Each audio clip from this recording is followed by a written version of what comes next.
And during the conversation, please feel free to live tweet or tweet about it using the hashtag policing the pandemic so that other people can hear what's going on and what our conversations are about.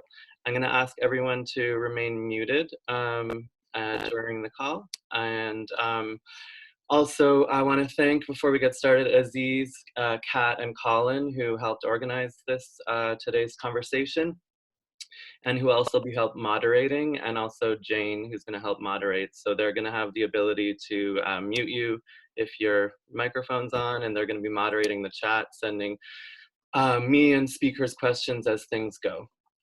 So this is our second conversation on policing the pandemic, or how we can't police the pandemic.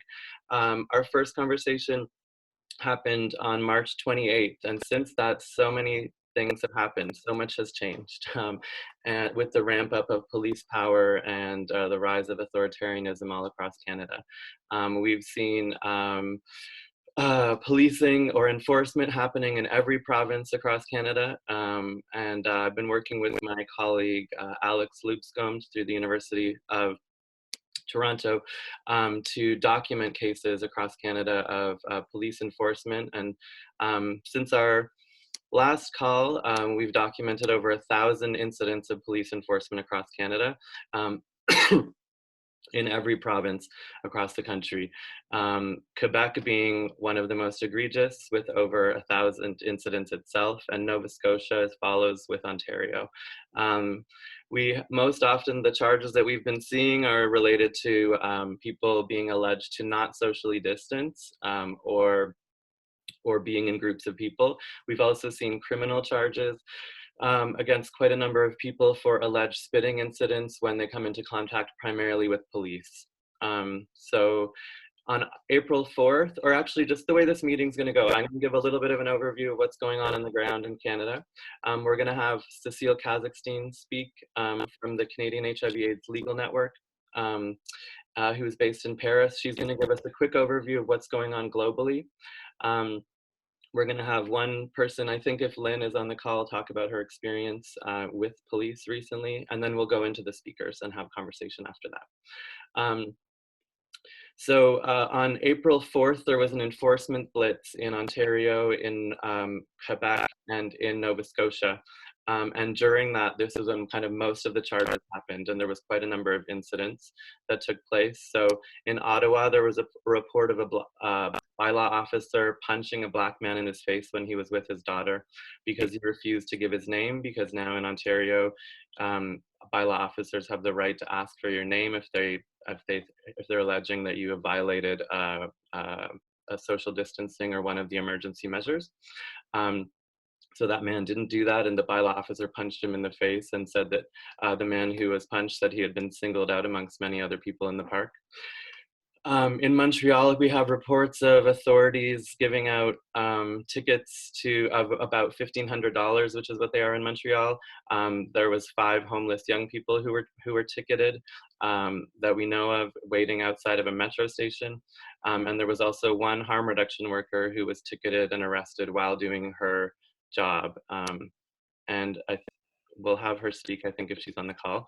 Also, we know that certain Indigenous communities are being targeted. So there's a Cree community near James Bay in northern Quebec where over 15 people have been ticketed for alleged social gathering violations and given tickets of $1,000. And in most of these instances, if there's a repeat violation or a repeat offense after a number of times, there is a provision for jail time. And in this Cree community, people have been ticketed multiple times, so that's a concern. We know of about 20 people who are facing criminal charges in relation to alleged coughing or spitting incidents. A majority of those charges are in relation to people being alleged to do coughing or spitting while arrested in the context of another minor crime, such as a theft or causing a disturbance or something like that. We also have evidence and reports of homeless people being ticketed in Toronto, close to where the main supervised consumption site was, which has been closed since the beginning of the lockdown, so people don't have a place to go during the day. and so are now being ticketed while they're outside. Those tickets are reportedly $1,500 or $880. I'm not sure which one. And we also have reports of homeless people in Hamilton being ticketed as well.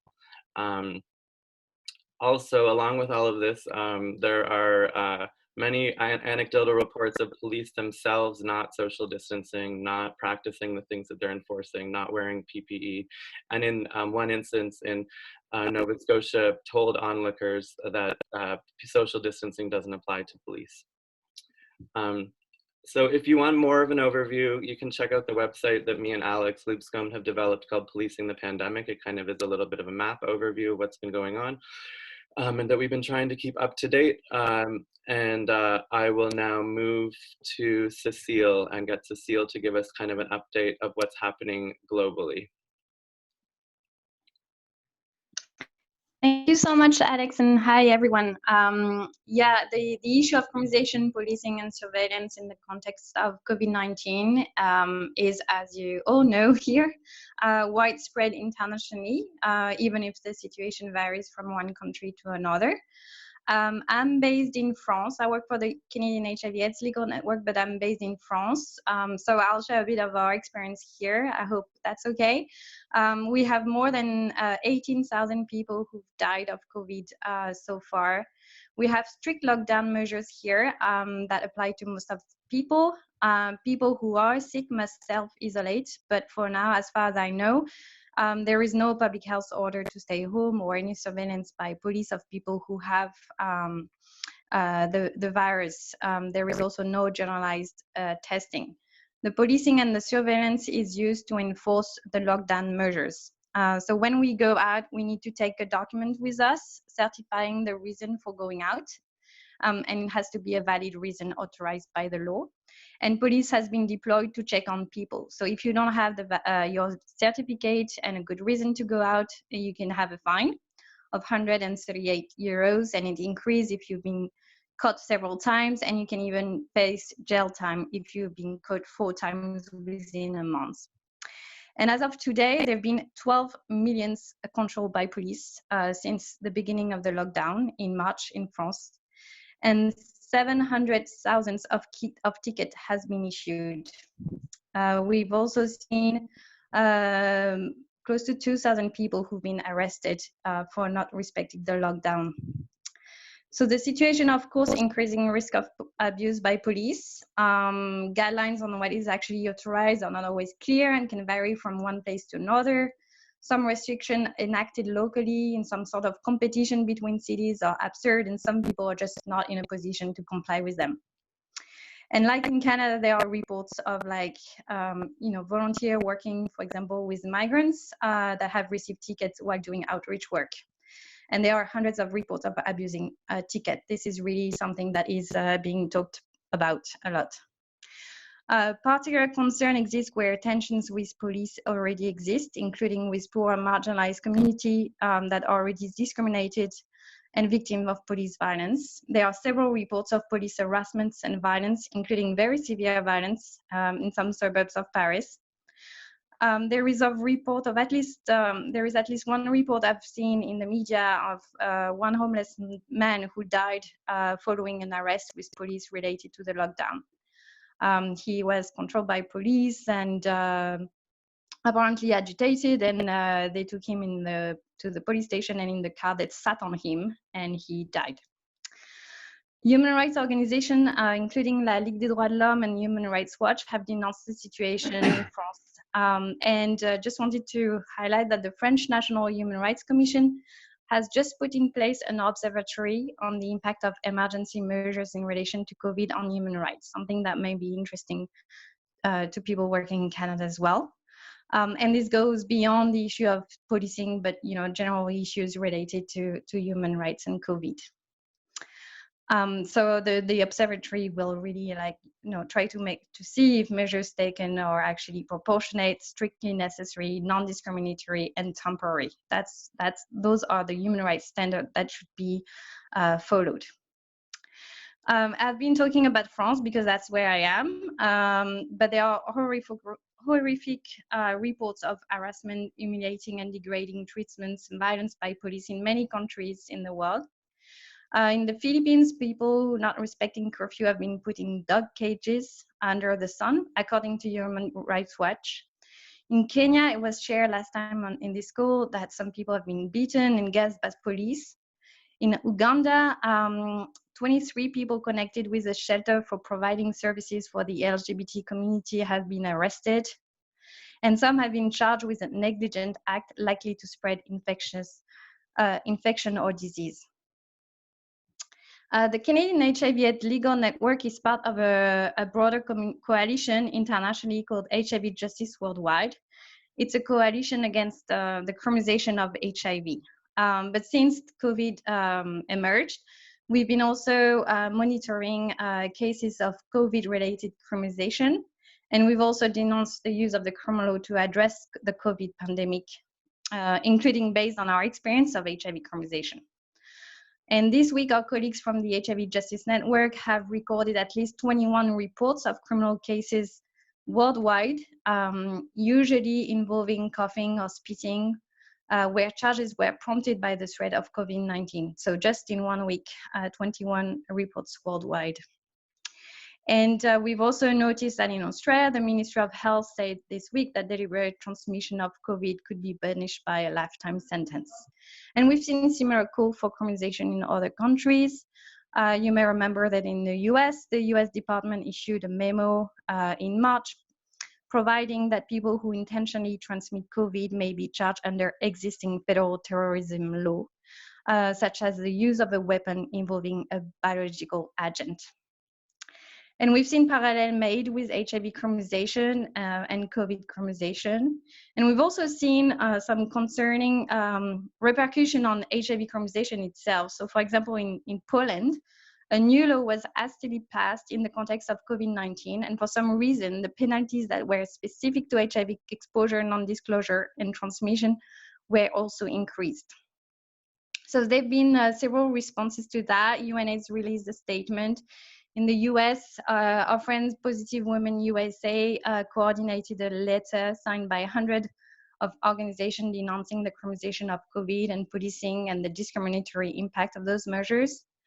In Canada, the HIV Legal Network issued a statement on human rights and COVID-19, also denouncing over-criminalization and policing. And finally, because I can only provide you with a snapshot of what's happening in some places around the world, I just wanted to share this positive note from Malta, where it was proposed earlier in the week to add COVID-19 to the list of communicable diseases that are covered by the law used to criminalize HIV. And this proposal has since been put on hold due to the concern that this may do more harm than good for public health, as well as to create difficulties around proof in court.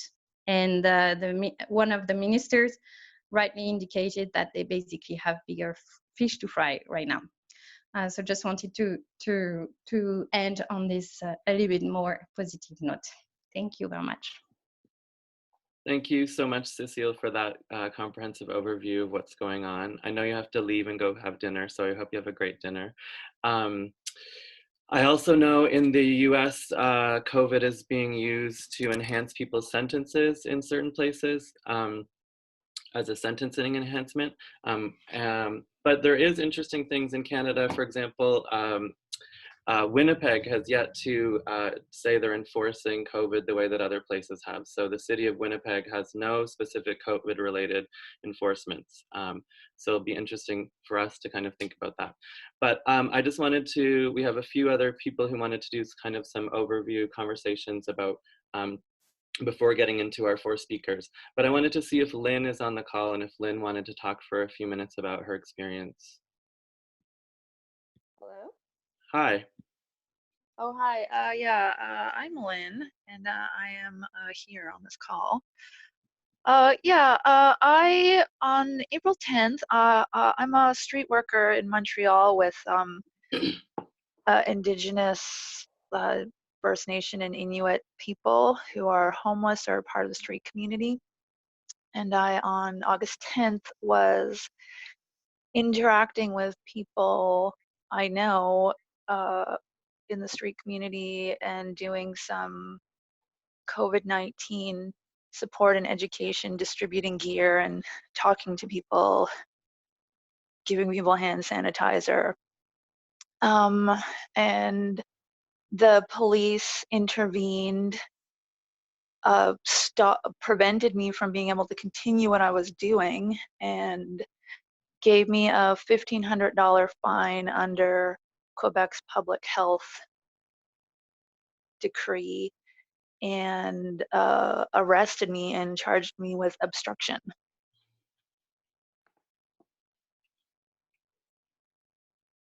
That's what happened.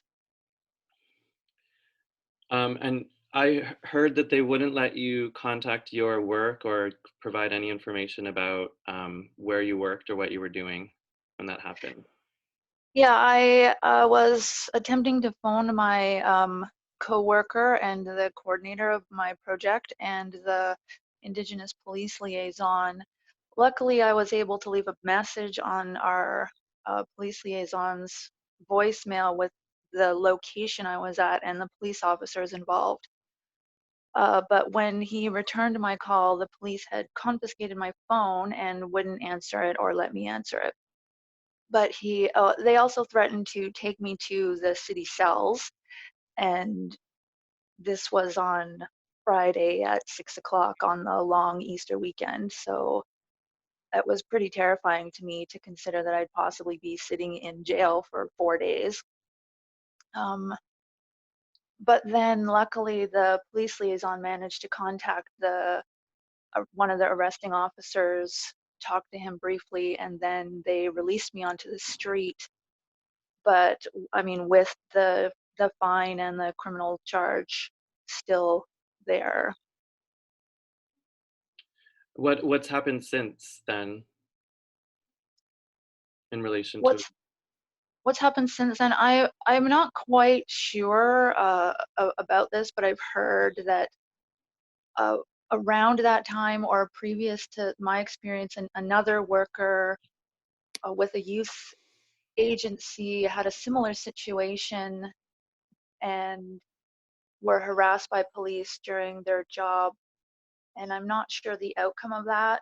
But in the meantime, me and my project colleagues and our partner groups were attempting to contact public health to have them to make a clarification that we are in fact exempt from the decree, because one, the police are trying to say that we're not, but according to my reading of the decree and the exempt agencies, street workers who work with vulnerable homeless populations are exempt from the decree. I mean, obviously we are public health workers, so we take the greatest care we possibly can.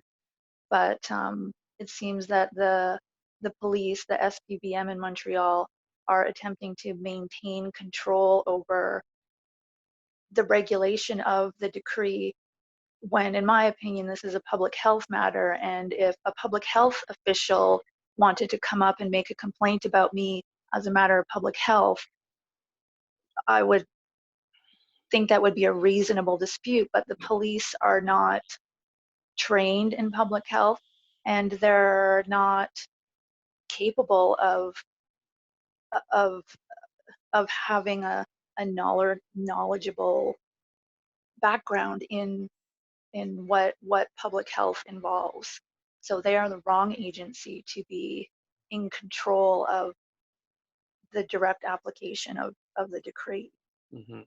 So that's where I'm trying to go with this, is to have the public health come out stronger and stop allowing the SPVM to just run rampant through the entire city. Thank you so much for sharing that. I'm really sorry that happened to you. It sounds like a really awful experience, but it was really important, I think, for us to hear what's actually happening on the ground and how police are operating. Um, did you want to say anything else to everyone before we move on? No, that's pretty much all I have to say. I mean, my project and I were trying to carry on with this, so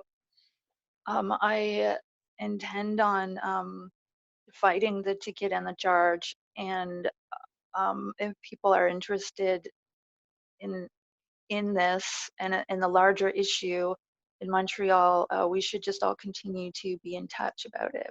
Mm-hmm, mm-hmm. Definitely, I agree. Thank you so much, Lynn. Thank you very much. I wanted to just see next if Elaine is on the call. Elaine wanted to make an announcement, Elaine from Butterfly. And if Elaine isn't on, then Mac from OCAP. Are either one of you on the call?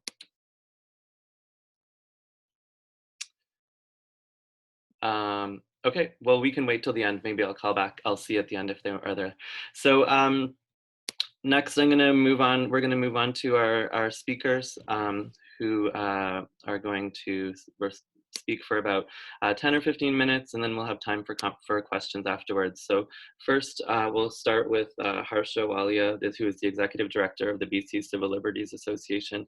And Harsha just released an op-ed, I think, today on all of this, and is a longtime organizer in Vancouver with No One is Illegal, the Downtown Eastside Women's Center, Vancouver's annual Women's Memorial March, and Indigenous-land initiatives. So I'll hand it over to Harsha to speak for the next few minutes.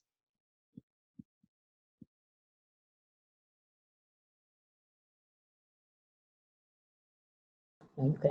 Now can you hear me? Yeah, yeah. Hi everyone, and thank you so much to the organizers for hosting this and to everyone who's participating on the call and speaking. And a big hi and hello to Lynn if they're still on this call, and that's just so completely fucked and outrageous. I also want to acknowledge that I'm here on unceded Coast Salish territories. I'm on the lands of the Homusqueam, Tsleil-Waututh, and Squamish people. And of course, so much of what's happening in the context of COVID-19 is rooted in this long ongoing trajectory of colonization and the ways in which disease has been weaponized here on these lands and across Turtle Island. In terms of, I'll speak briefly about some of the issues that are happening in BC, if you will, but of course this is echoed across these lands, and you know, these kind of provincial borders, if you will, are so arbitrary, but of course very real in terms of how this is playing out. I'll say that the kind of ways in which I'll structure my comments are twofold. One is to look at the ways in which particular communities, which will come as no surprise to people, have been left out of public health responses, so the disproportionate impact of COVID-19 on oppressed communities. And then secondly, on the ways in which policing is happening, so the kind of policing of the pandemic. And of course, we know this framework of, you know, certain communities being over-policed and simultaneously underprotected are essentially flip sides of the same coin, right? So the fact that certain targeted communities are over-policed and simultaneously underprotected is part of the neoliberal carceral state, because that's precisely what neoliberalism kind of requires. Neoliberalism requires that there are deliberately underprotected and marginalized communities, intentionally so, and that those are then also the very same communities that are criminalized. And so that happens simultaneously all the time, and that this is happening during the pandemic is part of that trajectory. And so briefly, by way of an overview of what's happening in BC in terms of enforcement, as we've seen, a lot of the kind of policing and enforcement of the pandemic has largely been concentrated in Quebec, Nova Scotia, and Ontario, with these kinds of ticketing blitzes that everyone's been talking about. In BC, on paper, and of course I emphasize on paper, police officers, enforcement officers, and compliance officers actually do not have the legal authority to enforce public health orders. So this is quite distinct than other jurisdictions, particularly Ontario, that's been in the news a lot, and Nova Scotia and Quebec, where police have been given the explicit powers, as well as compliance and bylaw officers have been given explicit powers to enforce public health orders. In BC, the emphasis is on kind of public education. So those kind of scenarios where you're seeing people sitting on benches or in parks or on the beaches, the role of bylaw and enforcement officers is primarily focused on what they call information warnings, and enforcement happens under the jurisdiction of health officers. If the health officer, however, does decide to enforce, then they're able to call on police and bylaw officers, during which time the kind of, policing powers kick in. So given that the kind of scope of policing in BC has been limited, and by that, that comes with a whole lot of caveats, but the kind of ticketing blitzes type things have been limited. The greatest concern within this scope of health officers is particularly the ways in which health officers are now weaponizing the Mental Health Act. So BC has one of the most, across the country, we know the ways in which the Mental Health Acts of various provinces are basically completely oppressive and are a way to criminalize people facing mental health issues and to criminalize disability. In BC, it's one of the most regressive, where I won't go into the kind of details of it, but it's one of the worst in the country. And so though BC may seem to have a kind of a less of a response with respect to criminalization and policing of the pandemic, the ways in which this intersects with the Mental Health Act is quite significant. Where once a health officer gets involved, the ability to apprehend people under the Mental Health Act, there's been a lot of anecdotal evidence that that's on the increase. So if someone is out and they're, for example, refusing to comply with social distancing rules, even though there aren't really social distancing rules in BC that are enforceable, it becomes a grounds not to enforce on the basis of a public health order, but on the basis of the Mental Health Act. The other pieces I'll run through real quick with respect to policing, and this has been mentioned already, is that we haven't actually seen a decrease in policing on other issues, right? So particularly in communities like the downtown Eastside, where there are beat officers in the downtown Eastside, there's been on average for decades 4 beat cops on every block. That is still the case. Cops are still stopping and frisking people, particularly in the downtown Eastside. And of course, that's an issue in and of itself. In the context of the pandemic, it's an issue because the police are not actually themselves practicing social distancing, right? So the fact that the police are one of the most likely, given the fact that they're interacting with so many people and that their policing powers are still in full gear, they're not practicing social distancing, so that they're constantly interacting with people who already have vulnerable health statuses in the downtown Eastside, and continuing that kind of enforcement in the neighborhood. So there have, of course, been calls for cops in the downtown Eastside and across the province to back off, particularly in this moment. Of course, we would say all the time in terms of, abolition of the police and prisons, but of course, particularly in this time, for them to back off of policing administrative offenses, like, petty offenses that are really poverty, that are policed based on race and class and more. The other issue, especially in BC, is the coupling of the pandemic with the opioid crisis. And so what we were seeing for a brief period of time was a decrease in fatal overdoses in BC. So we just started to get a handle on the opioid crisis, and I say that in very large terms. There's so much that's awful about the opioid crisis, but in terms of just that silver lining, if you will, about fatal overdoses in BC. And so in February, for example, there was a 36% decrease in fatal overdoses from the same time in 2018. But now in March and April of this year, there's been 4,700 fatal overdoses in BC. 4,700 people have died of ODs in the province. 1,200 of those were in Vancouver. And so so there's various layers to this, right? One is, of course, the ways in which the opioid crisis, which is also a public health emergency in BC right now, it's been a public health emergency for 4 years, has been kind of overshadowed by the COVID crisis. And of course, there's so many layers to why that is, right? In terms of who's most impacted by the opioid crisis and which public health emergency is getting the most resources and attention. And though there has been a safe supply now instituted, that of course comes a little bit too late, and particularly the ways in which that can actually be accessed has decreased, right? So while there's safe supply, we also have a closure of a range of social services, and also, of course, the border closure impacts the ability to access safe supply. So that's a huge issue. And then also, of course, in the downtown Eastside, there's also, as there is across the country, a crisis of homelessness, right? And this crisis is, of course, manufactured and a function of capitalism, colonialism, and more. And really, you know, there's so much to that, but in brief, the most salient piece is that it's virtually impossible to socially distance while you don't have a home. And so, you know, the UN Special Rapporteur on Housing has across the world said that housing is the most frontline defense that we can have in the context of COVID-19. It's the primary social safety net that we need, but we still continue to have an increasing number of people who are homeless, who are then not only facing decreased access to housing, but are simultaneously facing decreased access to social services, because so many social services like access to food, bathrooms, washing hand stations, all of those kinds of basic needs have been reduced in the context of COVID and the closure of services. So though essential services and social services remain open, they've been drastically scaled back. Parallel to that, we've also seen an increase in the number of calls that anti-violence organizations and women's shelters are getting, because again, of course, the ability to safely distance in your home is completely contingent on having a home and then also having a safe home.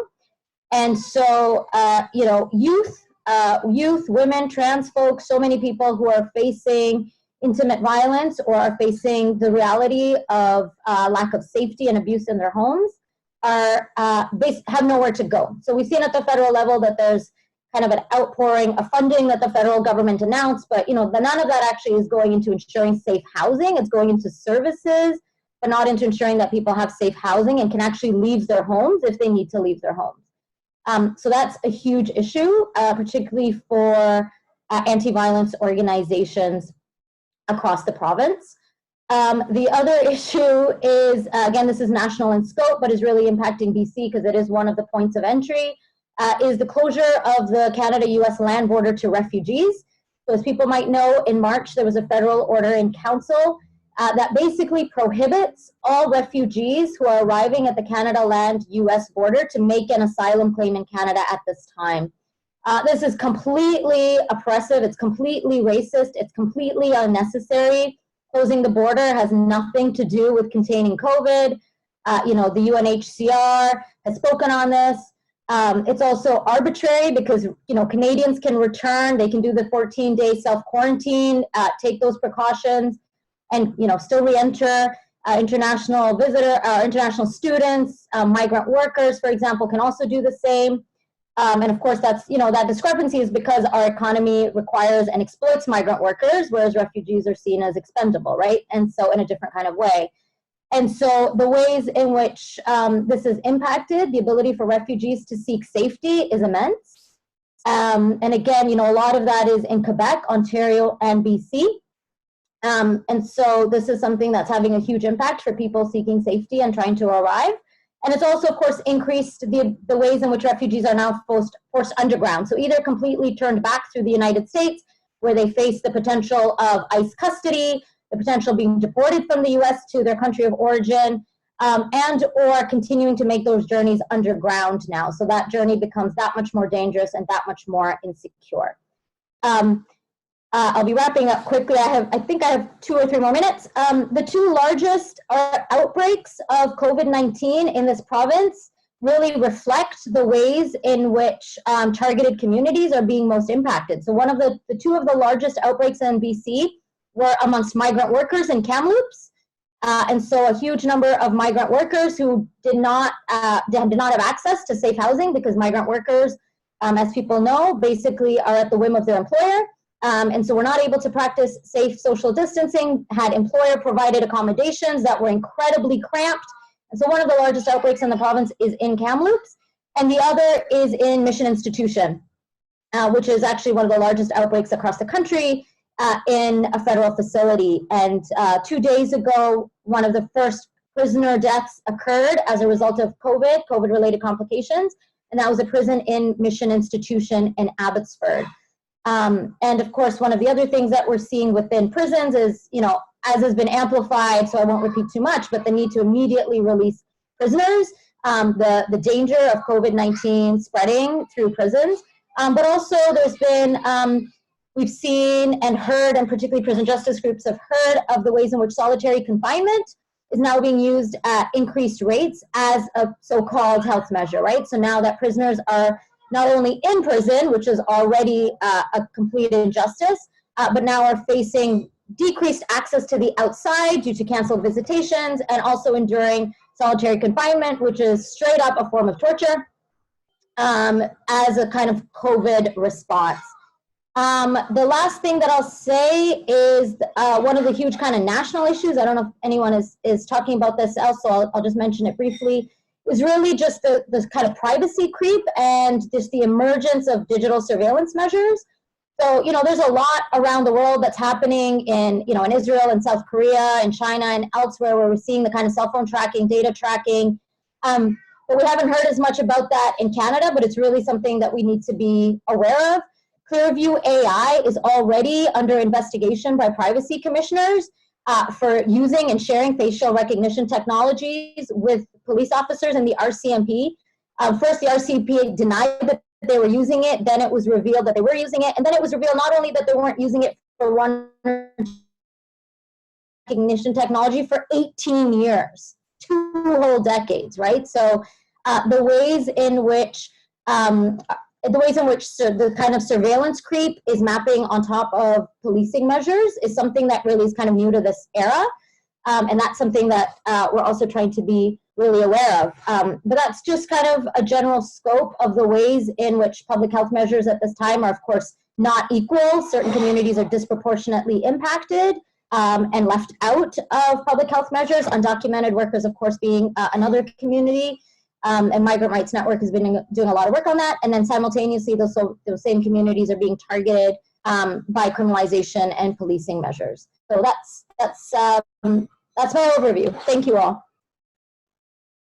Thank you so much, Harsha, for that. And also, I guess in one of the other concerning privacy things that's come about is the sharing of health data with police, which is happening in Ontario now through the Emergency Management Act, that COVID positive tests can be shared with police. And are being shared with police, and Waterloo Regional Police, who were using Clearview AI and had to stop, are the first kind of police force announcing that they're going to start mobilizing the use of this data sharing stuff. Thank you for that. So we're going to keep questions to the end. And Elaine from Butterfly just joined, so I'm just going to ask Elaine to quickly kind of give her announcement that she wanted to give, and then we'll move on to Gary. Thank you so much, Harsha. Hi, how are you? So that thank you for organizing this important call. So because I think that is really great concern, the government and the law enforcement to use this COVID-19 as the opportunity to increase the power, and then against the marginalized community, for example, racialized people, criminalized community like sex worker, that they have been targeting. They use it, continues to target this community. And thank you for sharing the information, how the technology they can use it. So I think there is a few things. Butterfly is working with Asian and migrant sex worker support network. So the increase of police power is really create the fear of the community that whether the request of the ID in Ontario particularly will become the tools of surveillance and arrest undocumented workers. So that is something is the huge concern. And also the racial profiling piece is also the great thing. And so that's we have dropped the petition with MEG and also Unknowns is illegal and international human rights of U of T, so that we would share the petition in this call, so that hopefully all of you will support to stop it. And so the other thing is, because I think why they police the people, because they think they are the problem spreading the disease, but they don't look at this real systematic problem that the people being left out, no matter from income support, no matter from other kind of social support, the people need to still working. So for example, the migrant sex worker, they cannot get any income support, they still need to work. And the people in shelter system is not safe, they need to work on the streets, and also they need to get community support on the street. So that's I think this is very essential, not using policing to kill the disease, because the policing is not kill the disease, the policing kill the people. And we need more support that for the community, then they can get the power, get the resources, they can protect themselves. And how all, I think there's also the fear, how that message to the society, they always think police, law enforcement is the solution for the problem is wrong, because from many racialized, oppressed community, we know that the law enforcement is the source of problem, and the particular, like now the ID requirement you see actually take away the rights of the people. So that it's great that hope we can still work together, so learn from each other, and so make the change together. And I think it's important to spread the message outside, because so many people say, oh, that's good, the police is arresting the people, finding the people that make us safe, but this is not true. This is completely wrong. So yeah, thank you. Thank Okay, you. I will share the petition here. Okay, you'll share the petition, perfect. So please pass that around everyone who's on the call. Thank you so much, Elaine. Next, I'm going to call on Gary Kinsman to speak. And so Gary is a longtime queer liberation and AIDS, anti-oppression and anti-capitalist activist. He's a member of the AIDS Activist History Project and the No Pride in Policing Coalition, and the author of The Canadian War on Queers, National Security and Sexual Regulation, amongst others. So I'll just ask Gary to now take over the mic. Hi, Gary, nice to see you. Hi. I am assuming people can hear me and perhaps see me in the back room that I find myself in this morning.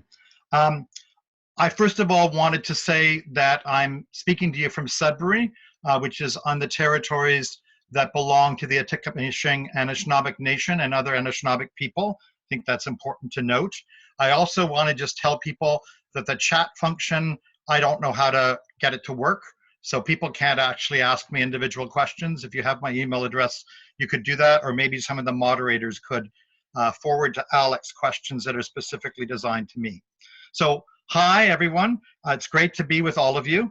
I think this explosion of social media, web-based organizing is really important and crucial. And I think we're trying to figure out how we can actually organize in different ways in the context, in the very difficult context that we find ourselves in right now. But I think making these new forms of discussion, new forms of organizing is absolutely vital for our ability to resist the ways in which they're trying to use the COVID-19 pandemic against us. Now, the main point I'm going to be focusing on here, and I've noticed even some of this language in the discussion so far today, is I'm really pushing us to be much more critical of public health and public health practices. I think there's this tendency on the part of many progressive people to accept public health as basically being something that's good and not to really challenge or question it. And I'm going to be posing some very critical questions about it, and seeing only policing and criminalization as the problem. And what I want to point out is that public health practices actually are integrated with and lead directly in to policing criminalization problems, especially in the social organization of the COVID-19 pandemic. I also want to be really clear at the beginning that I differentiate the critique I'm making, and I think we all would want to differentiate the critiques that we're making of policing in the pandemic from the types of critiques that are being made increasingly, unfortunately, based on notions of individual rights or the so-called needs of the economy versus people's lives, that are being put forward by fascists, right-wing Trump supporters and Tory supporters that are actually about causing more people to die. We're interested in saving people's lives. We're completely opposed to these fascist and racist uses of opposition to some of the measures that have been enacted around COVID-19. So my general critique of public health is something I hope people will pay attention to. The term public health, of course, sounds good because we're all interested in people's health and we're all interested in the public. In that sense, it's actually a sort of hegemonic type of term that can really draw people in. It has a character of language that people want to identify with and support. But I think it's really important to go beneath the surface and to critically analyze both the public and the health. Whose public, which public is being talked about, which public is being protected, whose health is being protected, are really important questions for us to ask, because public health does not actually protect and defend everyone's health. There's a particular construction of the public that gets put in place in the context of different pandemics and different epidemics. So I wanted to just quickly mention some historical examples. And given I've been an AIDS activist and involved in the AIDS Activist History Project, I'm going to start off with talking about AIDS. One should understand that the basic response to the AIDS crisis when it emerged was actually oriented around public health. And that was oriented around protecting the so-called general population, which was often coded as being white, middle class, and heterosexual, from the various groups of people who were identified as being a threat or a risk to that so-called general population. There was the identification in epidemiological discourse of, quote, high-risk groups that was then dislocated from that discourse, used in the mass media and used in organizing by state and public health agencies to actually identify men who had sex with men, Haitians, drug users, sometimes sex workers, and other groups, other people of color, were actually identified as being the risk. So the public was to be protected from those groups of people. And that was a central part of organizing racism, stigmatization, and discrimination against those groups of people. The survival and treatment needs of the people who were infected were never at the center of the public health response to the AIDS crisis, even though organizing and activism was able to get more attention paid to those as time went on. So the central course of action in public health practices, and these are modified and shifted historically and socially, are number one, you identify the people who are infected. Number two, you do contact tracing of the people they've come in contact with. If there are people who are continuing to engage in practices that are considered to be spreading the so-called infection, there are various public health measures that get called into effect, including quarantine legislation. And that also ties into how public health practices and legislation can easily lead to the criminalization of people. One of the problems also is the focus is always on the individual as being responsible, not groups of people, not communities, not movements of people, but individuals being responsible. So it's the individual who is supposed to be responsible for spreading the infection, not it being a social and collective responsibility for all of us to engage in practices that no longer spread infection.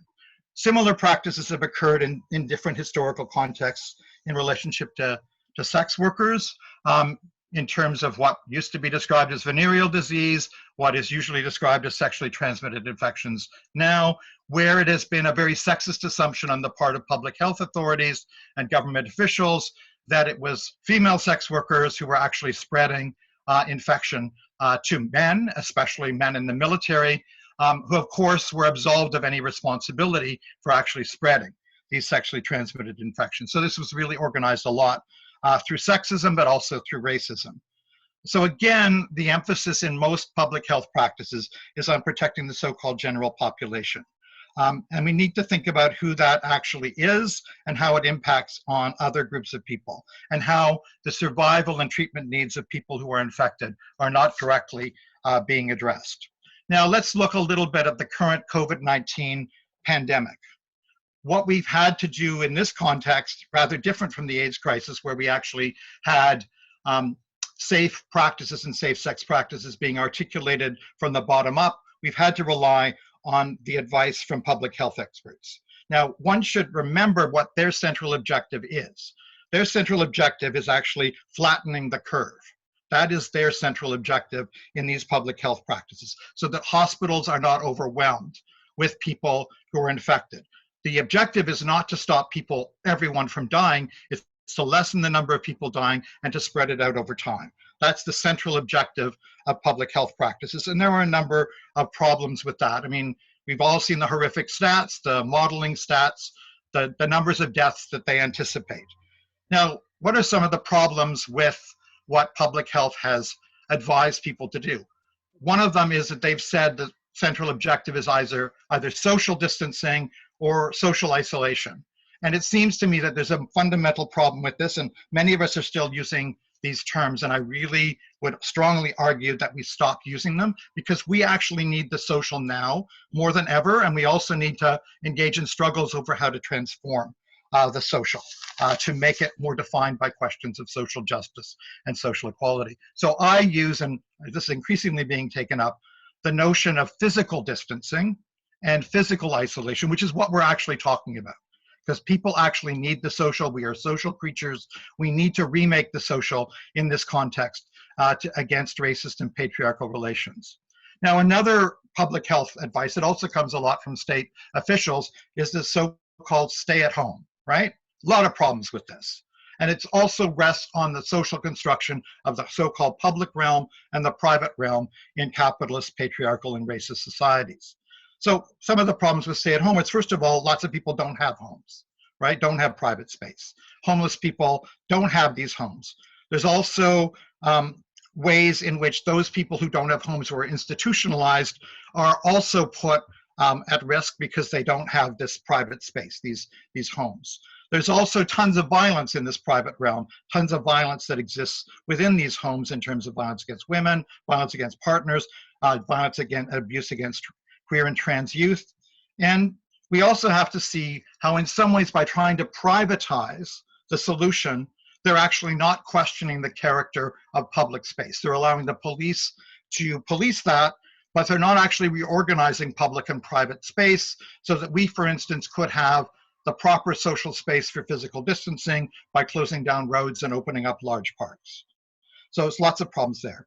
Increasingly, what we're seeing, and this has already been described, is public health being enforced by the police. And I was going to mention what Butterfly and the coalition of groups that it's set up have been engaging in, and I think that's really important. We need to all support their letter and educational campaign, and I urge everyone to get hold of that information. Now, as already mentioned, the emergency legislation passed in Toronto allows people to demand either police or bylaw officials to demand identification. The fundamental problem is there's lots of people who don't have ID. Refugees, migrants, people without status, homeless people will not have this ID. So this is actually a recipe for setting them up for particular forms of policing. And of course, as Desmond Cole and many others have pointed out, this is also the institutionalization of racist practices of carding and racial profiling and the anti-Black racism that goes with it. And as Alex also pointed out, there's this correlation of these public health practices and emergency legislation now with COVID-19 status information that's being pulled together by the police and public health authorities. So there's also, of course, within the so-called private realm, maybe I'll just mention one thing here. Rather than seeing the practices as having bylaw officers or public health people in the parks and streets handing out masks and putting up signs and doing popular education, they've instead decided to rely on policing and criminalization and snitch lines and other things like that. So there's some real fundamental problems with that. There's also disasters in the so-called private or less regulated realm. We can think of the disasters, the horrors that are taking place in retirement homes and long-term care facilities right now. We can think of the horrors going on in prisons and among those in prison, in detention and in shelters. And we need to try to do what we can to support people in those situations. There's also within the private realm, and this was already hinted at by Harsha or talked about by Harsha, in the private realm, basically it's the employer who has responsibility for enforcing measures within the workplace. This has led to disasters like the meat plant in High River in Alberta, where I believe it's now about 400 people have been infected through it and the context they have. It also means that the lives of Indigenous people are being put at risk. For instance, I'll just mention Wet'suwet'en and the Site C Dam in BC, whereby extractive capitalist projects are being allowed to go forward, even though they're against Indigenous sovereignty in these situations, putting the health of Indigenous people and other people at risk. So we really need to challenge notions of public and private. Now, in the context of the AIDS crisis, and I've just got sort of two major points to end off with. In the context of the AIDS crisis, we were actually able, which was a much more protracted crisis in terms of its development, we were able to develop notions of safe sex and safe practices fairly early on in that crisis. We began to figure out how people could avoid bodily fluids being transferred and blood-to-blood contact, and people began to organize from the bottom up on a community and movement basis, safe sex and safe practices. Now, that relied on popular education, and it also relied on support for people to change the practices that they engage in. so that by engaging in safe practices, people were actually able to reduce the risk of HIV infection. It developed new forms of community ethics and social solidarity, so that people actually supported safe sex and safe practices as the way to do things, the fun and the erotic way to do things in relationship to safe sex. Now, we need some of those aspects now because we actually have to have sustainable practices for the duration of this pandemic, which will allow people to be able to engage in altering their social lives so that they can engage in physical distancing and, where necessary, physical isolation. So we need more of this. We need to have this happening in the type of work that we're doing, the type of work that mutual aid networks are doing, the type of social solidarity that's going on. I've actually been a bit amazed at the lack of popular education around engaging in these safe practices right now. And again, we need to put the treatment survival needs of those who are infected at the center. It's actually been amazing how little focus of attention there's been on that, and that's unacceptable, and we need to say that people dying, including the deaths that are anticipated within all of these public health modeling studies, are unacceptable, and we need to act and rise up to try to change things and try to protect people. Finally, we need to prepare for the period in time when the pandemic is over, which I hope will come at some point, and we need to prepare to return to the streets. And not back to any sort of notion of capitalist, patriarchal, racist normality. We need to remember all the struggles we were engaged in prior to this pandemic and what we learned from surviving this pandemic about the need to oppose capitalism, racism, colonialism, patriarchal relations, and all forms of oppression, including the need to abolish the prisons and the police.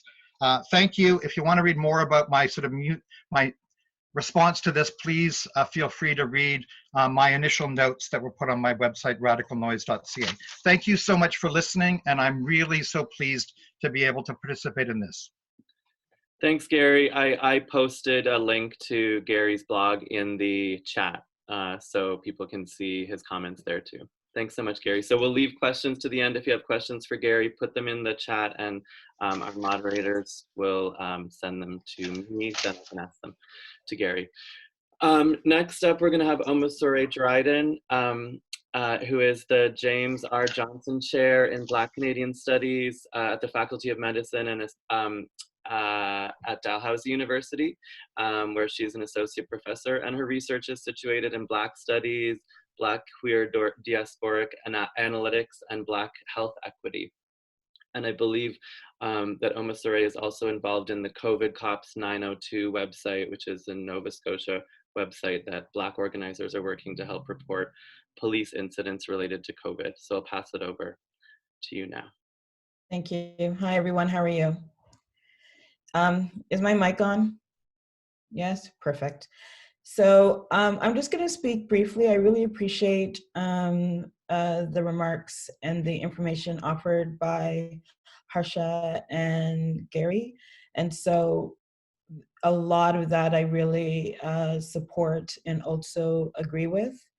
And so I'm going to provide, I guess, just some anecdotes and then get to the questions. I'm interested in the conversations that we can have. And so where am I? I'm in Halifax on Ketchimakujik, and also in communities of African Nova Scotians, and also want to acknowledge Africville and the way that spirit continues to inform how we do work in Nova Scotia. As of May 1st, I will have been in Nova Scotia for 12 months, and prior to that, I'm a Toronto girl. So I wanted to provide some information that Kate McDonald shared with me. Kate McDonald started COVID Cops here in Nova Scotia and the website. And once I'm done my remarks, I'm happy to post links and emails and things like that into the chat function. Kate was unable to attend today. And the other thing I want to remark on is, you know, this work is really hard for all of us in Nova Scotia. It's really hard for Black folks and Black queer folks. And so sometimes you just don't have capacity to continue doing many of these conversations. So with that in mind, I offered to share information from Kate. So as Kate let me know, the website COVID Cops was born out of the need for community-based documentation of policing. As we all know, and as was said already, we truly cannot and should not rely on any government or Halifax Regional Police to collect any of our information or to be able to do anything responsibly with that information. When the pandemic is done, and at some point maybe it will be, one of the reasons Kate wanted to start COVID Cops is so that we could make sure that they are held accountable and we can disrupt the rewriting of what states of emergency care look like. So that those things have already begun to be rewritten here in Nova Scotia and in Halifax. It was especially important to Kate and others, especially through the state of emergency where civil liberties are being compromised and unclear, that we make sure that police in some way are held accountable.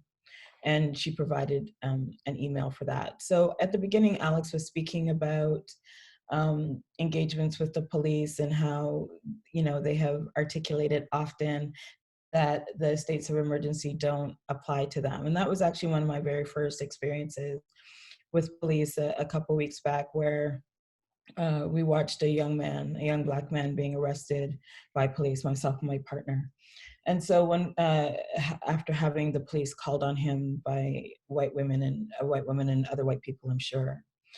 And so upon attending the scene on Spring Garden Road, we, you know, in terms of intervening, the police constable, and I have video of this, there's a video in an article, if you're interested, I can share the article, where the police officer do what police officers do, came very closely to me, stood over me, you know, ma'am to me, how can you help you, ma'am? You want to talk to me, ma'am?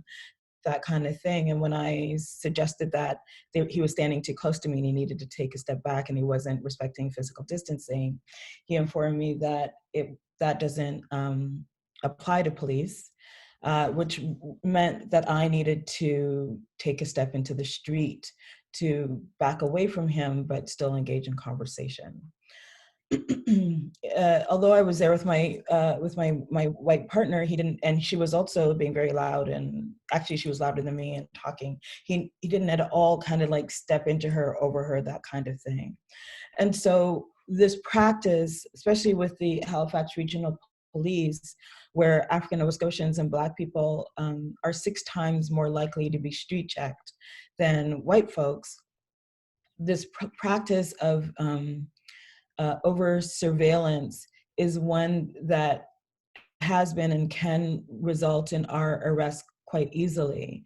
Here I'm thinking of Santina Rao, who was shopping with her children in Walmart, was actually in the store in Walmart, letting her child pick out a toy when she was arrested for shoplifting, even though she hadn't left the store. So it's one of the reasons why Kate and others wanted to start this piece around policing and the COVID Cops, and thank you, Alex, for sharing that link. The other piece that I think is important with Nova Scotia is that the Premier, Stephen McNeil, comes from a policing family. I believe that his mother was a police officer. So shortly after the state of emergency had been declared, in one of their daily briefings, a reporter asked about the concerns regarding the recommendations from the Wortley report. So the Wortley report looked at street checks in Nova Scotia and a variety of other things, you know, the systemic anti-Black racism and policing in Nova Scotia. And the new chief of police came from Hamilton, and upon arrival had said, when asked about how he was going to respond to the recommendations made from the Wortley report, the new chief of police stated that he would be happy to meet with community members to talk to them about what their concerns were, and then see if perhaps there was something they could do. So again, this kind of setting aside of a fully documented document, again, kind of reinstituting this. Well, let's talk and let's see what we can do as a way to discount and dismiss the thorough research that had already begun. And again, discounting community, local African Nova Scotian voices and Black voices that have been speaking on this from time. So when Stephen McNeill, the premier, was asked about this, about what his concerns were, the fact that people would be concerned since there was not a full response or really any response to the recommendations from the Wortley report, Stephen McNeill's response was COVID-19 doesn't discriminate as long as people are adhering to the physical distancing rules, the public health expectations, and the states of emergency, then police would have no reason to approach them. We're not surprised by any of that. I agree with Gary's work, or what Gary just spoke about in terms of public health and policing. I just finished writing an article with two other scholars, Ronaldo Walcott and Beverly Bain, that should be coming out in the conversation next week, where we make this argument that public health and policing are the same moment. They are working in the same way. And so if we look back to Mary Mallon, who many of us know of as Typhoid Mary, we understand the ways in which incarceration, quarantine, public health, and policing have been instituted from the beginning. And we also need to be very concerned with, again, what both Harsha and Gary were speaking about in terms of pathways to exposure and how that is mapped and documented. So already when the McNeill and Rob Strang, the chief medical officer, decided to out marginal communities like the Prestons, North Preston, East Preston, Cherrybrook, and Lake Loon, we knew and did that without permission and without agreement from marginal communities, from the Prestons. We knew that this would result in, and was an indication of racist documentation of transmission of COVID. And so, and we see this when all of a sudden, the language changes in the daily briefings. We're like, we don't know how the virus showed up in this community, but we do know that people need to be responsible in the community. And if they're not following public health protocols, then they will need to be dealing with the police. These are the things we need to be very concerned about. Again, we saw this in HIV and AIDS, where it's like, well, it's gay men. And then I was like, how did it show up with Haitian communities? As if, no kind of sense of a refusal to acknowledge the ways in which mapping transmission happens through racist, homophobic, misogynist discourses and systems and technologies of the state. So what we're seeing now is, there are various clusters around Nova Scotia, but it's predominantly Black communities that are being treated differently and engaged with differently. And so I agree with Gary. One of the things that we've been talking about in Nova Scotia is what would a Black focused pandemic response look like, and not even a response, but something more proactive, one that didn't involve police. And this really goes back to the work that we were doing pre-COVID, when we were like, don't call police. One of my first tweets were, don't call police. Stop calling police. But we were doing that. We were doing that work where we were in our own communities and in, our very interlocking communities, saying, how can we work with one another when there's harm or violence and these kinds of things that don't require us to call police. And so when we think about how do we do health education, how do we work within communities that are already doing some really fucking fantastic work around sharing information on how COVID is being transmitted, why we need to really be careful about how we work with one another, because as we already know, there are death panels that are determining who gets ventilators and who doesn't. And because of the ways in which comorbidities show up in Black communities, we will be counting our dead. So I'm not, so I agree with Gary. For me, policing and public health are the same conversation. The other piece, sorry, that I wanted to remind you of, and then I'll wrap here.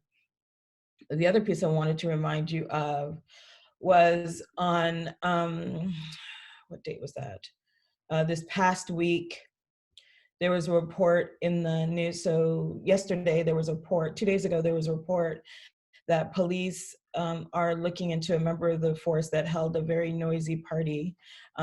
What was interesting about this is the premier and the chief medical officer love to shame people, well, love to shame Black people on their daily briefings. And there's this thing, we treat everyone alike, but let's just shame particular Black people, apparently for having a party, which is not documented, not true, the way in which misinformation stands in for fact. But to have confirmed documentation that members of the Halifax Regional Police Force are throwing parties, not practicing physical distancing, clearly not practicing social distancing, but this gets a pass, this gets a bly, there's no conversation about this, speaks to the ways in which white supremacy is informing authentic practices and inauthentic practices.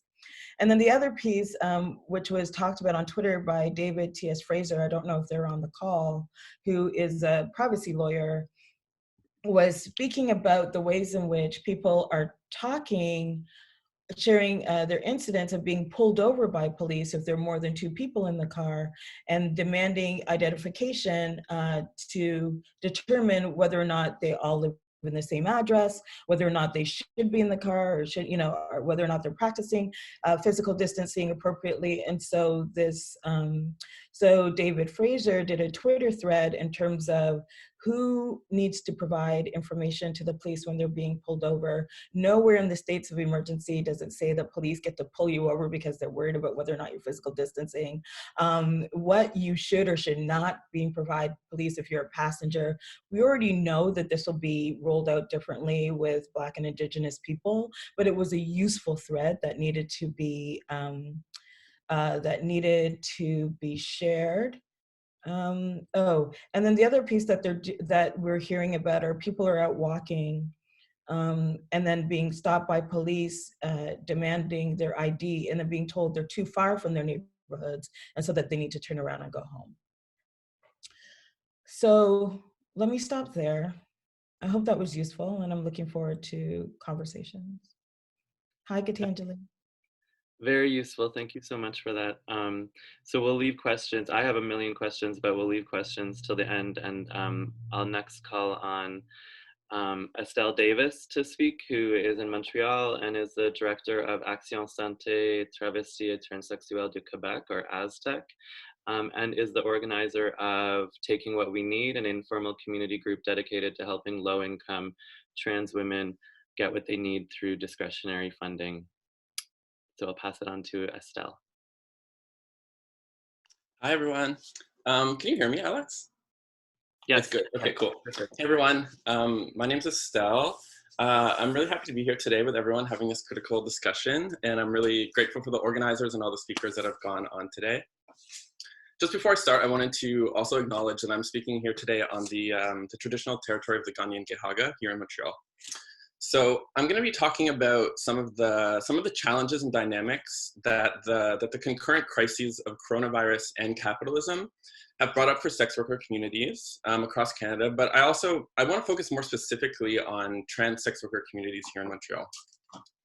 And before I begin, I also just want to mention that I'm truly like a messenger today, because a lot of the information that I'm going to be sharing comes directly from discussions amongst sex workers that I've had the pleasure to be a part of.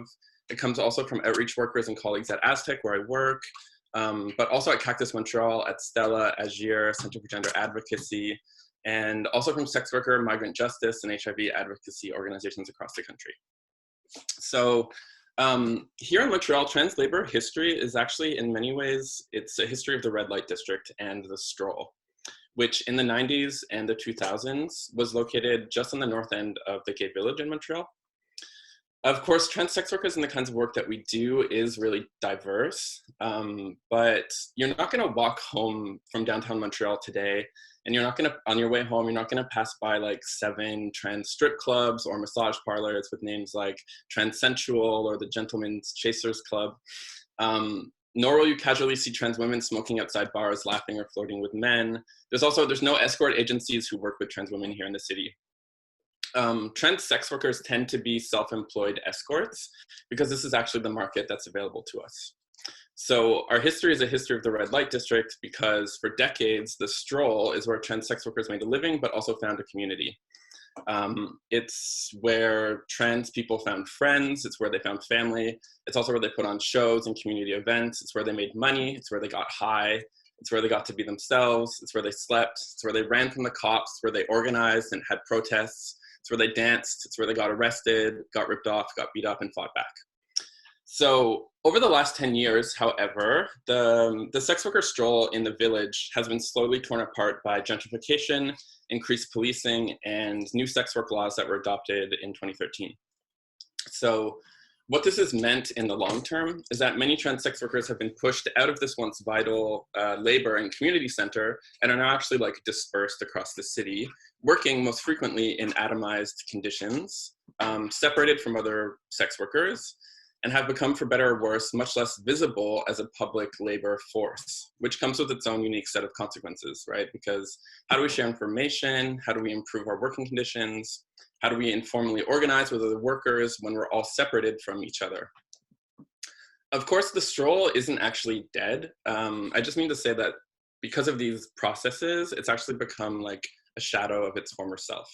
So, but at Aztec where I work, a big part of our outreach there still focuses on the stroll because people still work and live there. But the truth is that on some nights when we work, we see 1, maybe 2, sometimes 3 people working. So it's not a bustling hub, you could say. So a lot of trans escorts that we work with today in 2020, they do in-calls. They advertise online and they see clients in an apartment, a hotel, or frequently at home. I wanted to talk a little bit about the history of the stroll in Montreal because the coronavirus crisis, actually for all intents and purposes, has done the very thing that we've feared for years. It's killed the stroll. So it's not actually functioning as a work site. It's technically closed. Not only is the village covered in police, but there's also no Johns. And I'm not trying to make like a value judgment by saying this, and I'm also not trying to discuss whether this is a good or bad thing as far as the pandemic goes or social distancing goes. I'm just passing on what we know to be true, which is that for the first time in decades, the stroll is shut down. So street-based sex workers, they're rapidly scrambling to figure something out. When will the stroll reopen? We honestly don't know.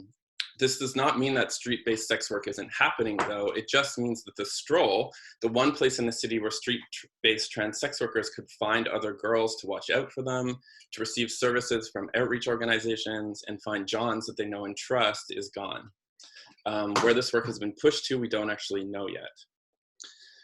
So also, despite rumors of maybe like high-class lifestyles or whatever, most sex workers actually live in poverty or very close to it. And trans sex workers are no different. Since the crisis began, trans sex workers who live client to client have actually been turning to sex worker support organizations, food banks, and emergency funds to try and mitigate the economic fallout that they are experiencing. So a large part of the response on the ground here has been fundraising. Groups like Aztec, Stella, Taking What We Need, and Solidarity Across Borders, not to mention Maggie's and Butterfly in Toronto, have put in place emergency funds and food banks to help trans sex workers get through another day, buy their hormones, eat a meal, pay their phone bills, whatever. At Aztec, we're actually running a service counter now twice a week. And what we were seeing is that sex workers come back time and time again, still struggling, not working, or working infrequently, no savings to speak of. So as the crisis continues, the economic situations that people are living are clearly getting worse, not better. Bills are piling up, the pantries are slowly emptying, and the rent is still due in a week and a half for the second time since the crisis began. Most trans sex workers are not eligible for the CERB benefit, either because they did not make enough money on their taxes last year to qualify, because they did not have a Canadian SIN number, because they're undocumented, because they receive welfare, or because they have a small income from Emploi Québec for taking French language classes, which is a big thing here in Montreal. What the CERB benefit has really shown, however, is how dismal, barren, and inhumane the welfare system is. If the Canadian government has evaluated and decided that $2,000 a month is the minimum that each person needs to eat, pay bills, and pay rent in this country, then how can the $604 that welfare recipients receive a month be doing anything other than forcing people who receive it to continue engaging in informal labor markets to survive?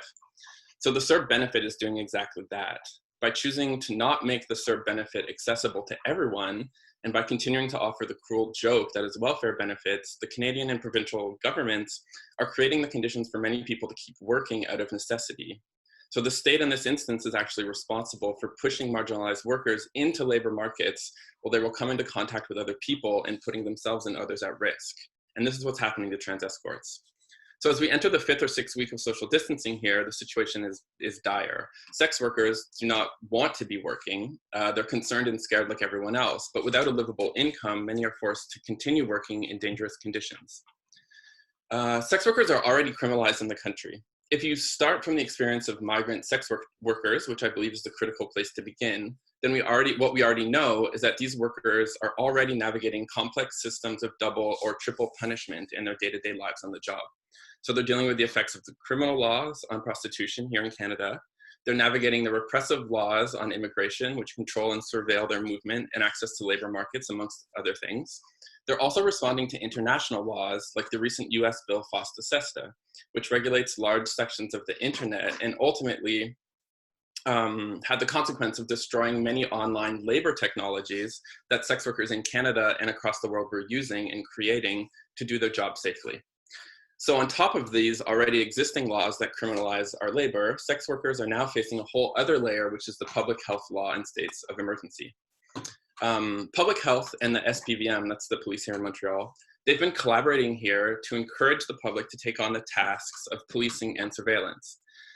We know now that it's easier than ever before to report activity to the police that contravenes public health law by doing these online reports. The SPVM now has a section on their website where you can report online.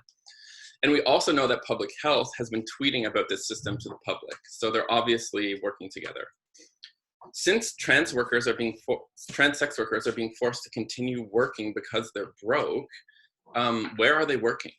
We can assume it's not happening that much on the streets because there's police everywhere, and trans women are read as sex workers in public anyways. So it's an extra scary time to be outside, especially if you're racialized. For sex workers who can make camming or other purely online work viable, yes, of course, that's what they're doing. But also what's happening is in-calls. In-calls are happening. And in-calls are already breaking the 2-meter decree and the ban on gatherings. Apartment buildings have signs up now all over the city, posted in the front entrance saying that no guests are allowed to visit. We've gotten calls from trans sex workers saying that their apartment buildings have hired security guards during the crisis to make sure that no one who doesn't live there comes into the building. And so people are calling us and saying they can no longer see their one regular who's keeping them afloat, and they don't know what to do or where to turn. Hotels are open, yes, but again, to trek across the city when you're visibly trans or racialized with this amount of police presence and to trust hotel clerks not to call the cops is a whole other story. Sex workers have a long history of working at home, making their living space their workspace. There's always some level of risk when you take clients at home. Neighbors or landlords may get suspicious, which could lead to complications. But in the crisis, when the entire city has been mobilized to denounce public health violations and the cops are giving out tickets left and right, the level of risk has actually skyrocketed. We know that Quebec has given out 5 times as many police enforcement actions than Ontario, for example. Neighbors are on high alert everywhere, and police are entering buildings all over the place. We already know that at least one sex worker here has received a public health violation from the police at her apartment. During this enforcement, the police called the DRSP, that's the name for the public health in Quebec. They called the DRSP and asked if they could get a warrant for her arrest. And the DRSP said no. So at the very least, public health is not yet allowing police to arrest sex workers in their home for breaking public health law. However, this could change at any moment. And you know, when you think about like migrant sex workers who are working in their home and who are actually not allowed to protect sex work because of immigration law, federal immigration law, they're obviously feeling extra amounts of fear about police showing up at their home.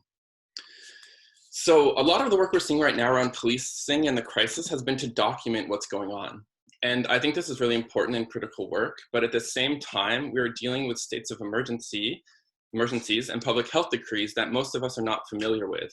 So a lot of the critical work that is beginning to happen now, and I think needs to happen on a much larger scale, is producing accessible leaflets and guides on our rights in the face of these emerging, dare I say, novel police powers of repression. A lot of this work looks exactly like Know Your Rights campaigns and workshops that we've seen in the past, but these need to focus specifically on the new powers that police and governments are wielding.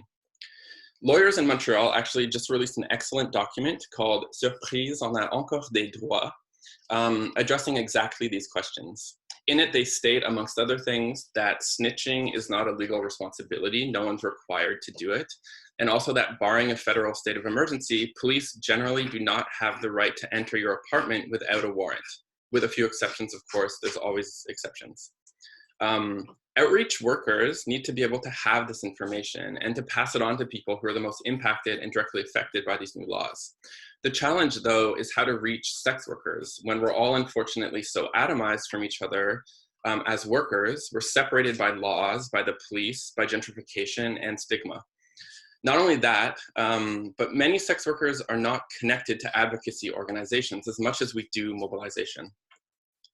What this crisis really brings up for me in the end is the near impossibility of challenging police repression and violence against sex workers without a union. Advocacy organizations and alliances, we've been doing a really good job for the past many years with the limited tools that we have at our disposal, creating information around sex work laws, challenging the constitutionality of prostitution law, working with municipalities to adopt non-enforcement policies and things like that. But without a union, a structure within which sex workers can become members and not only build their collective capacity to improve their working conditions, but also organize with other workers across the country to build a powerful lobby to challenge police repression and criminalization, sex workers will continue to suffer. I think in this moment of crisis, when we are seeing workers in essential industries being forced to work in such terrible conditions, we naturally understand the necessity for powerful worker organizations that can change these conditions. And we see unions working on this front right now. However, very few, if any, of the largest unions in Canada have adopted mandates in support of the decriminalization of sex work. The largest union in Quebec, the CSN, has actually adopted mandates that are prohibitionist and call for increased policing. So unionized workers in this country, and non-unionized workers as well, but need to call on their local unions to adopt mandates pushing for decriminalization and get policies adopted at the provincial and federal levels. We need to look towards, for example, the Ontario Public Service Employees Union, which represents 130,000 workers in Ontario, that adopted a resolution in 2014 that recognized the rights of sex workers to equality, workplace safety, and labor protections while calling for full decriminalization. This is working class solidarity. Also, if we can dream for a moment, just like imagine how quickly sex work could be decriminalized if there were massive walkouts from workers across the country demanding that it be so. But if we want to think about actions that could immediately happen, unions all over the place could be demanding that public health stop collaborating with the police, that municipal governments adopt policies to stop police from ticketing the public and harassing homeless people. And while we organize with our fellow workers in the weeks and months to come as this crisis unfolds, I think we should try to do everything we can to build this working class solidarity across all sectors, formal, informal, and unemployed. And that's basically what I got to say. So thank you. Thank you so much, Estelle, for your words. Before we jump into questions, I just wanted to, or please, and put any questions you have in the chat box now, we'll collect them. I just wanted to invite Lynn back to speak for a few minutes, who spoke at the beginning of the call. Lynn, are you still here? Hi. Hello? Yep, hi, we can hear you. Oh, okay. Yeah, I just wanted to clarify, actually, after listening to all the speakers, and especially the gentleman who was talking about the public health and whatnot with HIV and stuff. Yeah, thank you so much for that. caution against being too excited about public health, a point taken. And I think I just wanted to make sure that I really abbreviated my comment, but what I wanted to say was that when I'm talking about that the street workers, if I guess I just wanted to say when I was saying that if public health wanted to make a complaint about me, that would be reasonable. What I sort of mean by that is that if public health wanted to make a complaint about me, that would be the battle I would be willing to take on, and where I think my struggle should be, because obviously within public health we're having an enormous amounts of problems with homeless communities in the first place, and it should be, those fights should occur in public health, not in criminal law.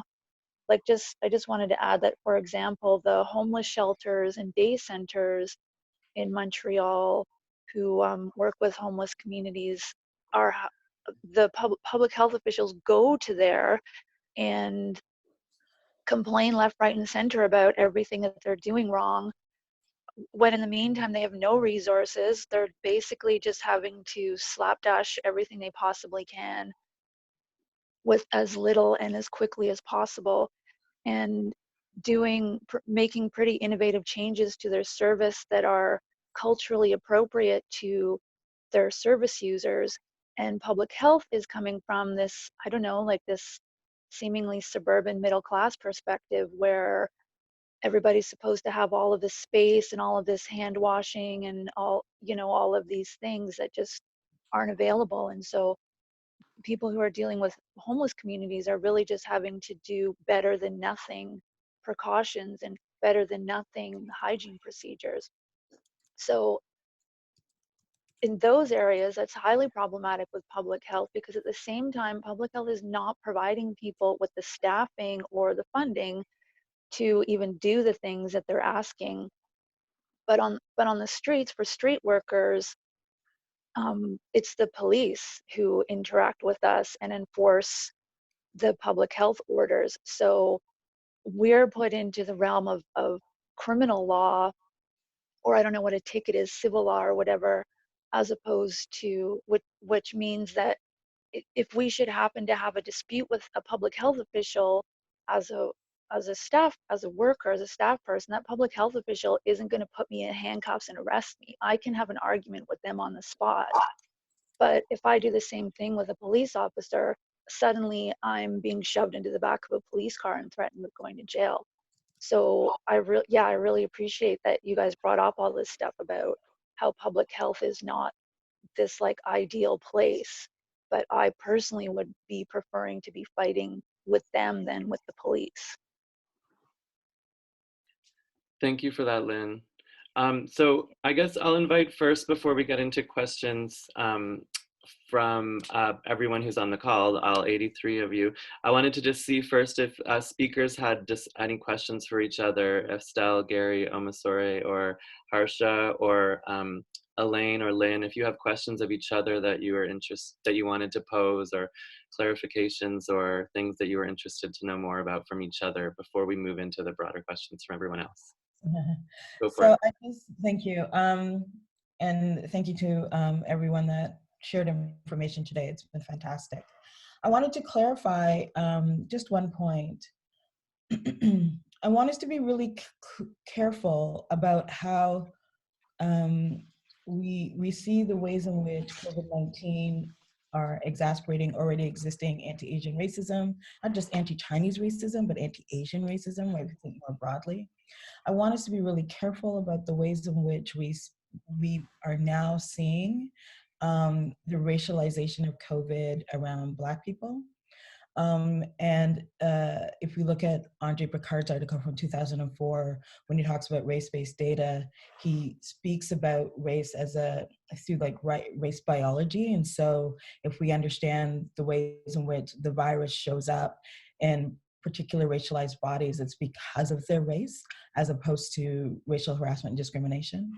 And so when I say that we need to be really cautious around how comorbidities already existing in Black communities makes us more vulnerable to COVID-19, right? We're vulnerable communities.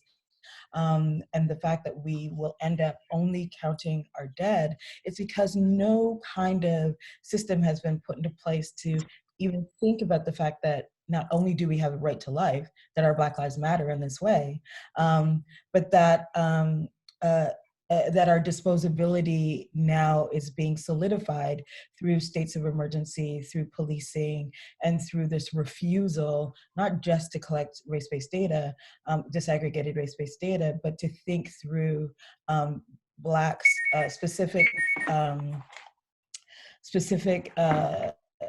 community health responses to how to support rural Black communities and further vulnerable Black communities. So I just wanted to offer that clarification. I hope it was clear. Very much so. Thank you for that. Did any of the other, Gary? Yeah, Gary, I can't hear you, Gary. We need to turn your microphone on. There we go. Can you hear me now? Yeah. Yeah, just around what Lynn said, I think that's really important points. I guess my emphasis was to actually problematize and criticize public health and public health practices, but I do recognize that dealing with the police and with public health workers and officials are actually different terrains of struggle. So I really note and appreciate what Lynn has added to the conversation. That's it for me for now because we had enough time. Any of the other speakers, do you have questions for each other? Okay. Oh, so I have a couple questions here. One person on the call, oh wait, where did it go? Is looking at how lawyers are potentially organizing. I don't know how many lawyers we have on the call, but there's a few. And so Naya, hi Naya, was mentioning that she was involved in the ticket defense program in a previous life and is wondering how lawyers are organizing in relation to defending people in relation to all of these tickets. I don't know if any of the speakers have anything to say about that, or if Naya, if you wanted to say something yourself.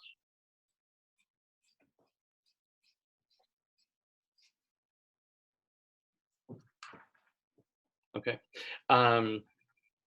Another question was about personal health information being shared with police and what authority they have to do that, and are there ways that we can challenge that? And I don't know if any of the speakers have a question in relation or have any information in relation to that.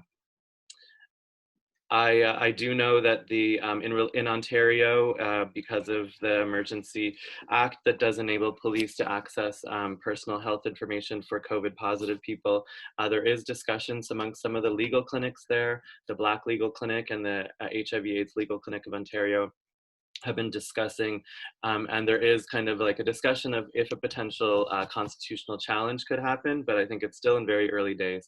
But I know there are lawyers that are mobilized to those two clinics around this. So there are some lawyers mobilizing, Naya, to answer your question there. Estelle, there's a question specifically for you. Could you speak a little bit more about labor unions and criminalization? And were you talking about that in relation to just sex workers or in general? Yeah, sure. I was talking about it, yeah, in relation to both. I mean, sex workers cannot form unions. Sex work is illegal, so forming a union for sex workers is illegal in the country, so it's not something sex workers can do without fear of police repression. But I was talking about how it's impossible for sex workers to fight back against this kind of police repression without having a union of their own. But at the same time, I was pointing to the fact that there's very large unions in Canada that exist, labor unions that adopt mandates all the time, right? Supporting different social movements or different practices. And unfortunately, many labor unions in Canada refuse to address the, despairing working conditions that sex workers face in this country. They refuse to speak about it. They refuse to put pressure on you know, like either local governments or federal governments to push for decriminalization. And so one of the things I was thinking about, you know, in terms of this crisis is like, we're seeing workers start to agitate collectively and turn to their unions to address some of the, you know, to address some aspects of this crisis. And I was thinking that, you know, as, you know, if there's unionized workers in the country who are currently mobilizing with their union to better their own working conditions and the working conditions of their coworkers, at the same time, we need to be thinking about all workers in Canada, whether they're formal, you know, in the formal economy, in the informal economy, or whether they're unemployed, you know, and push unions. You know, there's massive unions in Canada that the CUPE has something like 600,000 members across Canada. If the CUPE adopted a mandate to push for decriminalization, that would put a massive amount of pressure on the government to take our calls for decriminalization seriously. And workers have the power to do that. I mean, we can push our local unions to adopt these policies and bring them up to the national level. Can I also ask a question to clarify about the police engagement with that sex worker? So you said that public health didn't allow the police to arrest her, but what else? Do you know what happened afterwards? She got a ticket. So she got one of those $1,500 tickets for the public health violation. But they essentially called and they wanted a warrant to enter into her apartment and arrest her. And all we know is public health said no. You know, we don't know why exactly, but that's the information we have from sex worker on working here in the city. So, okay. Thank you. I have a question for Omasore around the website, and also I guess wondering if you could just give a bit of details on how reporting is happening and what are plans for the future with the 902 website. So people can go into the website that Todd provided. He provided a link to it in the chat. Maybe he could provide that again. Am I on? Yes, I am.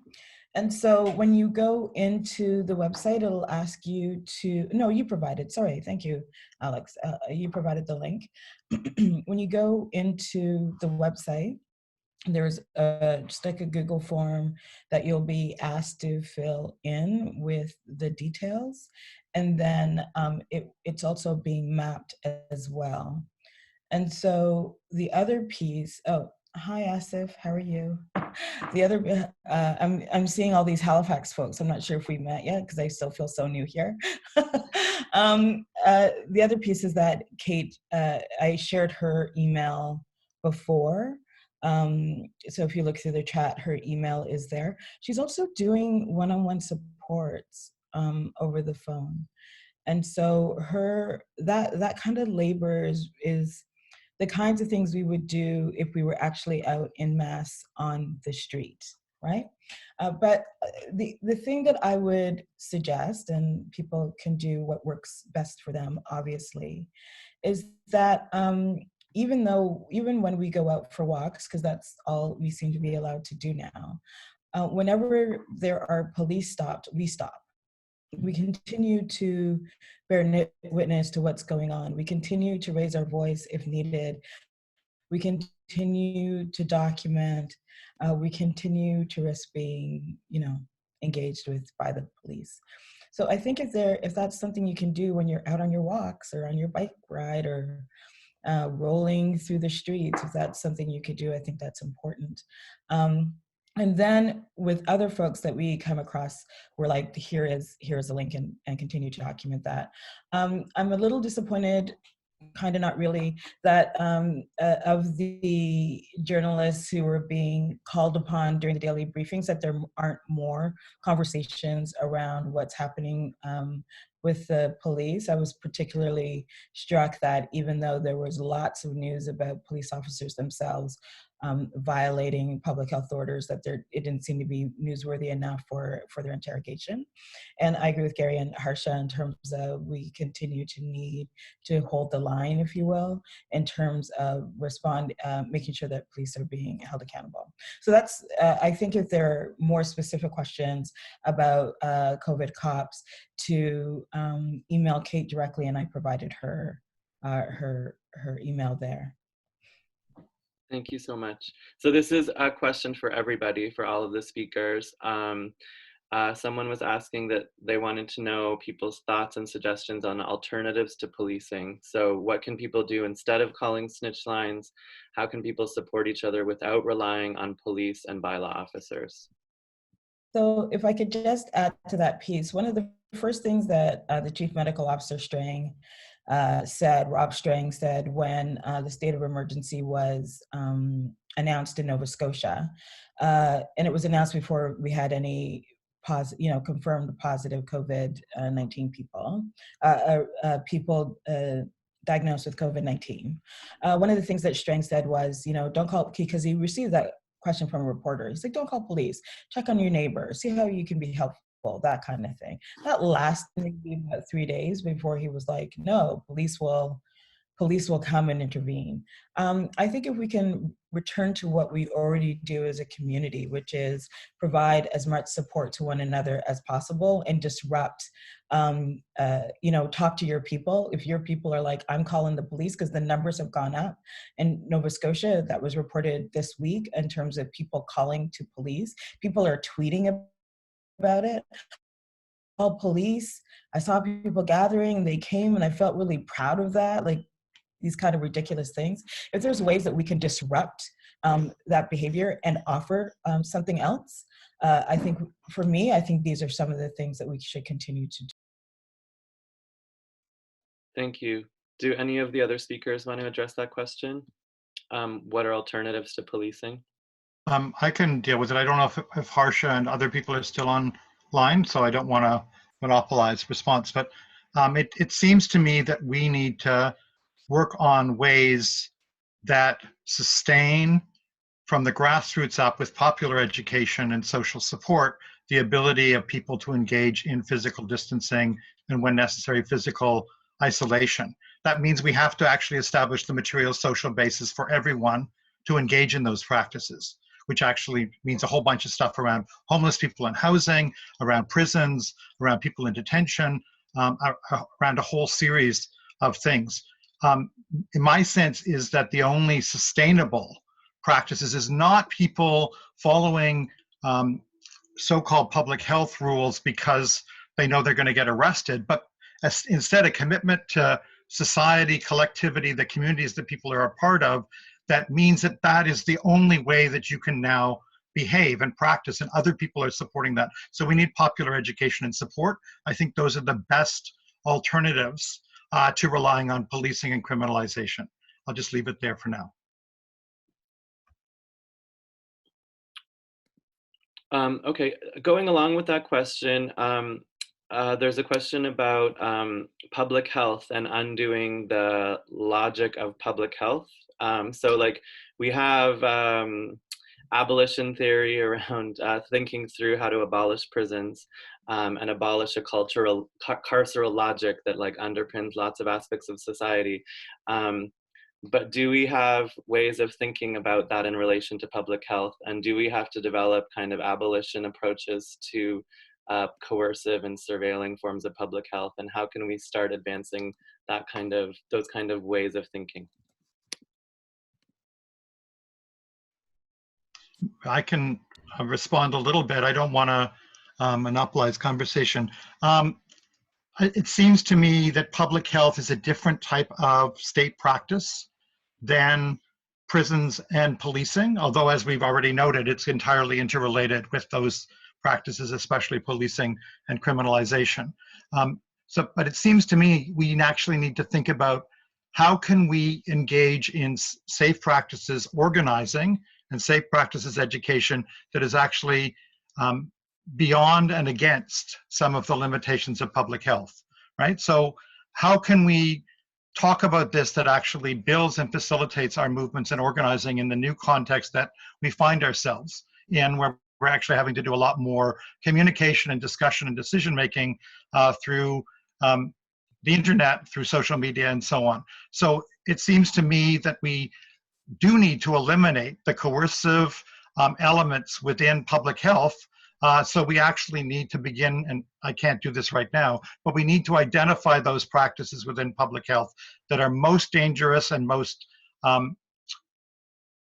damaging to communities right now, and to people that we're associated with and affected communities, that we can actually start to eliminate and start. But it seems to me that we actually need a different practice than public health that grows from the bottom up and is based in our movements and communities. I'll just leave it there for now. And this is the work that the Black Panthers did in Oakland in like 1969 and 70s. And, you know, if you want to, I'm a scholar. So Alondra Nelson's work, Body and Soul. And so the Black Panthers health clinic really worked through, thinking through the work of Che Guevara, who was a physician, Frantz Fanon, who was a psychiatrist, and others as part of their liberationist practice. And so with the health clinics that they opened that were free, that were staffed by physicians, Black physicians, Black nurses, Black social workers who actually provided care. And then the Black Panther Party also demanded access to all of the medical and health research that has ever been done in and on African American communities. The other way that we see this is in South Africa post-apartheid. There were community-based, Zulu-based health teams put together, community-based, in terms of responding to HIV and AIDS. And so I agree with Gary. We have the experience with which to do that. Some of the challenges within Canada is this belief that there is universal health care, and we all know, and we should know, that there is nothing universal about that health care. And so, if you know, there's a reason, you know, in Nova Scotia, less than 1 million people, and close to 80,000 people don't have a family physician, don't have access to a healthcare worker, don't have access to a health clinic. Universal about that piece. So this is where, if we had public health protocols that were community-based and community constructed, that worked with many of us in our own communities who are nurses, physicians, nurse practitioners, social workers, there are ways then that we can provide our support to ourselves whilst also demanding greater attention from the system at bay. And this is why I believe that Black physicians, Black nurses, Black social workers actually need to start claiming themselves as activists and stop with saying that we're simply advocating on behalf of our patients. They need, I think that Black physicians and Black nurses and Black health people need to say we are activists, and we are fully committed in all aspects of our lives. And so I think we have those examples, and then these are just some of the ways that we can activate that. Thank you for that. I think that I have asked all of the questions that have been put in the chat, but if I haven't, moderators, please send them to me. I'm gonna call upon Samantha McAleese to talk about organizing efforts in Ottawa, excuse me, because there's a local meeting being held there. So I just wanna see if Samantha can talk about that. Hi, everyone. Can you hear me? Yeah, hi. Okay, great. Yeah, so joining everyone from Algonquin territory, and yeah, thanks to all the speakers. Once again, this has just been a great session, and I'll echo what Gary said around the importance of organizing in online spaces during this time. It's been really great. So just really quickly, Ottawa has already been singled out by the Canadian Civil Liberties Association for acting in particularly arbitrary and punitive ways in response to the pandemic. So Alex, at the beginning, already shared a story about a Black man who was punched in the face by a bylaw officer in front of his daughter while walking through a park. Other stories have demonstrated that, you know, once again, marginalized, vulnerable communities are already being disproportionately targeted. The other day, I think it was actually yesterday on Twitter, we heard from a doctor whose patient lives in Ottawa community housing. And her patient disclosed that they feel very scared and concerned because there are cops just constantly outside all of the community housing buildings. So they're harassing people as they leave the building. They're asking where they're going. They're telling them to go back inside. Meanwhile, in the neighborhood that I live in, I haven't seen a single cop or bylaw officer, although I was assured on Twitter that they are always here and always watching. So that was great. There seems to be a particular thirst in Ottawa for calling and supporting the police, and this is nothing new in Ottawa, but obviously it's becoming a bit more concerning as we, you know, see the relationship increasing between police and public health. So anyway, just taking the lead from these conversations that have been going on and hearing, you know, from folks all across the country, but really wanting to have a more like a stronger conversation that focuses on Ottawa specifically, and gathering, you know, a ton of great organizations and folks that have been working here and kind of, you know, hearing all of the stories about interactions with police and with bylaw, particularly in Ottawa. So yeah, we are organizing. So I'm with a group called the Coalition Against More Surveillance in Ottawa. So we kind of started up over the summer after there was a call from City Hall to install CCTV cameras in the Byward Market. And now, you know, we're shifting our focus a bit right now to focus on the increased presence of police and bylaw officers across the city. So we're going to join up with folks from CPEP, so Criminalization and Punishment Education Project, other groups. I'm trying to pull up my list here. The City for All Women's Initiative. Alex are going to join us from Policing the Pandemic. We're hoping to get other groups on board like Refugee 613, Overdose Prevention Ottawa, some local lawyers who have been really outspoken and vocal about these issues. So yeah, we're going, oh, and I've also been in touch with folks from Halifax, so thank you for that, for sharing the information about their own reporting website, so hoping to get that up as well.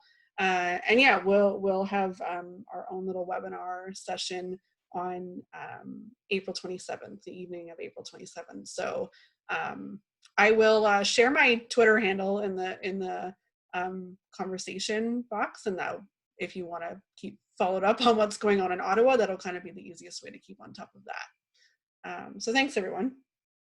Thank you, Samantha, for that. And I think one of the things that we talked about on the last call was helping or kind of trying to inspire or spark local organizing. So it's really great that people are doing that.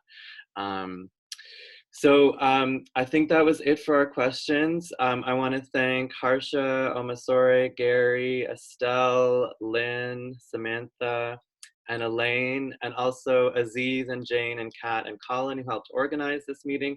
The next meeting we're going to have, or the next dialogue we're going to have, is on May 2nd at the same time. So we'll have a similar range of speakers, and I hope you can all engage and we can keep talking. If you want to, you all did send an email to get connected to this, but if you want to join the Google group, there's a Google group called Policing the Pandemic Google group, where we're kind of organizing collectively. If you want to be part of that, just send an email to that email again and just ask to be joined to the group, and we'll get you connected. And this, our discussion will be online later today. I'll upload it after this. But thank you so much for everyone's work, and much respect and love to you all. Thanks, everybody. Bye. Bye.